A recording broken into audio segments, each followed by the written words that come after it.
everyone, welcome back to another video on the channel. Now today we're going to be talking about Donkey Kong Country Returns HD, as the game is out in just a couple of weeks. Now you might be thinking, why is Nintendo releasing this game right now?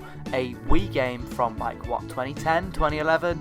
Remade in HD, or remastered really in HD, just brought over to the Nintendo Switch. Why are they making this game, especially when we already have Donkey Kong Country Tropical Freeze, in my opinion the better game on the Switch already? Well, in my opinion, I think it comes down just to marketing. Of course, we haven't really had much Donkey Kong games or much Donkey Kong content on the Nintendo Switch. Of course, we have had Donkey Kong Country Tropical Freeze be brought over back in 2018, as well as a Mario & Rabbids Kingdom Battle DLC pack featuring Donkey Kong, and a few other projects such as Mario & Donkey Kong, and of course like Smash Bros, Mario Party, that kind of thing. But in terms of actual like Donkey Kong games, we only really have seen just ports. We've seen obviously the SNES Online have Donkey Kong Country, the trilogy on there on the SNES, and we've also seen Donkey Kong Country Returns and Tropical Freeze. We've got the whole like games, we've got the whole series of the Donkey Kong Country series on the Nintendo Switch now. So from that perspective, yes, it makes sense to bring over Donkey Kong Country Returns HD, as that's the last game we needed. Of course, we saw Donkey Kong Country Tropical Freeze come over in 2018. And then obviously with the Super Nintendo Online, the SNES Online, we saw 1, 2 and 3 be brought over to the service. So yeah, you can play pretty much every Donkey Kong Country game on the Nintendo Switch now that this one's coming out for the Switch. You can play the whole series, which I think is a great thing.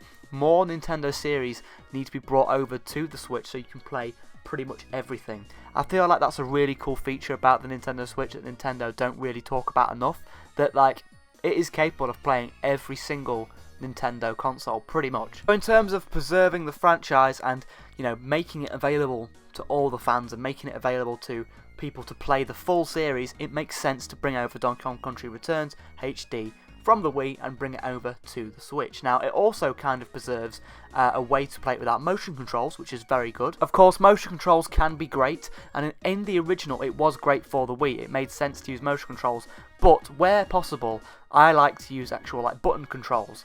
I like to use the button controls on like Mario 3D All-Stars, you know, when they brought over Mario Galaxy. That was so much better having a button to spin as opposed to, you know, shaking the Wii remotes or the Joy-Cons. And that's what they're doing here. They're doing button controls for Donkey Kong Country, so it makes sense to bring it over to the Switch. Now, of course, there was also a 3DS port, but it ran at half the frame rate, and also it had some extra levels. They are going to be included within this release. So within the HD version for the Switch, it's going to have all the levels and the motion controls, so it makes sense for Nintendo to do this. You know, they have another Donkey Kong game on the Switch, they have the complete series, and it also allows players to play this game with button controls, and as I said, it's got all the levels on it as well, so it makes sense to pick this one up if you're a Donkey Kong fan. Now, the main reason I feel like Nintendo are making this game and bringing it out now is, as I said earlier, from a marketing standpoint. We don't really have many Donkey Kong games on the Switch. We don't have an actual original Donkey Kong game, which is really kind of upsetting. Obviously, during the Wii, we saw like Barrel Blast, and the DS we had like Jungle Swing, I think it was called. But yeah, the Switch is really lacking in terms of Donkey Kong games. Obviously, we've got the whole Donkey Kong Country series on the Switch, but they're only ports. We haven't really got much games. We haven't really got many games for the Donkey Kong series at all. We haven't got a new one, which is really upsetting considering every other Nintendo console has a new original Donkey Kong game. So it's weird to see the Switch miss out on this. So yeah, just to have another Donkey Kong game on the Switch obviously is going to help the lineup that the Switch has. But yeah, the main reason why I feel like they've done this though is for a marketing standpoint, to have something out on the shelves for the new Donkey Kong ride that's opening up at Universal. So obviously we saw a direct for this a couple of weeks back, and it's a whole Donkey Kong land with different Donkey Kong themed areas, and you can meet Donkey Kong and there's a Donkey Kong ride. It looks really, really cool. But if you're making like a big push for a character or a franchise, you're going to want to have a game on store shelves, and what's an easy game for Nintendo to make really, really quickly? A HD remaster of an old Donkey Kong game that isn't already on the Switch, and it makes sense to bring this out right now. People are talking about Donkey Kong. We're talking about Donkey Kong Country because of the new land, and it makes sense. While we're thinking about Donkey Kong, while we as Nintendo fans are thinking about Donkey Kong, it's a perfect time to celebrate that and release a brand new game, kind of. I mean, it is a brand new game. It's a new game coming out to the Switch, but it's an old game just remastered. yeah, it makes sense for them to do this. I can see why they're doing it. To a lot of people, it will be a brand new experience, obviously because the game is about, what, 15 years old now almost? The only real issue I have with the game is its price. Why is it so expensive? I want to make a video on this as well about the price of Nintendo remasters, but why is it full price? When the brand new Donkey Kong Tropical Freeze came out in 2014, that was only, I believe, £40. This is a full £50 game. It's not a brand new game. It is not worth £50. No way is it worth £50 because it is a remaster. You know, why are Nintendo charging this much? Well, they're charging this much because they know they're going to be able to get sales from it. You know, they know people are still going to buy it. This game also makes sense for them to release as, you know, just a development standpoint.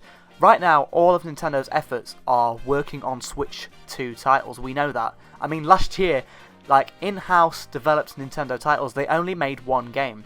Every game that came out last year was outsourced by a different developer. Paper Mario was a different developer. Luigi's Mansion HD, different developer. Everything that came out last year was made by one of their second-party developers. Nintendo in-house only made Splatoon 3's DLC last year, the side order. That's the only thing they made last year. So all of their development studios are currently working on projects. We know they're working on something because they haven't released something in a long time, and this is an easy game for them to get out. This doesn't take much development time, this doesn't take resources away from new titles for the Switch 2, so it makes sense to release this game as a, you know, a cheap, easy filler title to fill in a gap on a January to get something out on store shelves to, you know, keep interest in the Switch and also in Donkey Kong. Now, this is also kind of disappointing because it kind of proves that we aren't getting a Donkey Kong game, at least for a little bit, because why would Nintendo choose to have two Donkey Kong games on the shelf at one time? It doesn't make much sense. So this kind of confirms that at least for a little bit, we shouldn't really expect a new Donkey Kong game for a little while for the Switch 1 or the Switch 2, because if there was something, you know, coming out for Donkey Kong, they wouldn't want to release a port so close to the new game's release. So yeah, it's kind of disappointing from that perspective that the only thing we're getting for Donkey Kong is another remaster. That is a shame. Hopefully the Switch 2, when we're a couple of years, 3-4 years into the Switch 2, hopefully we will see a brand new Donkey Kong game come over to the Switch 2. I'd love to see that. I'd love to see a new 3D Donkey Kong game be brought over to the Nintendo Switch 2. I feel like that would be really, really fun to see. Of course, we haven't had a 3D Donkey Kong game since, what, the N64? It's been a very, very long time. I know people aren't a massive fan of that game, but I feel like a new title that could maybe be tweaked a little bit could be really, really fun. So yeah, I would love to see a new 3D Donkey Kong, hopefully within the next system. Obviously, it'll be a little bit of time now if we're getting this game until the next one, but yeah, I'd love to see that in the future, especially now that the Switch is going to be a little bit more powerful with the Switch 2. I love 3D platformers, and I would love to see a brand new 3D Donkey Kong, as I feel like that would be really, really fun and kind of push the series forward. And yeah, I just feel like it'd be a really, really fun time. Alright everybody, thank you so much for watching this video. If you enjoyed it, make sure you are hitting that like button and also subscribing, because that does massively help us out. Thank you for all the support we've had recently on the channel. It is very, very much appreciated. But yeah, apart from that, let me know your thoughts on Donkey Kong Country Returns HD. Are you excited for it? Are you going to be picking it up? Let me know all your thoughts in the comments below, as it does really help us out. Yeah, let me know your thoughts on Donkey Kong, and hopefully I will see you in a new video.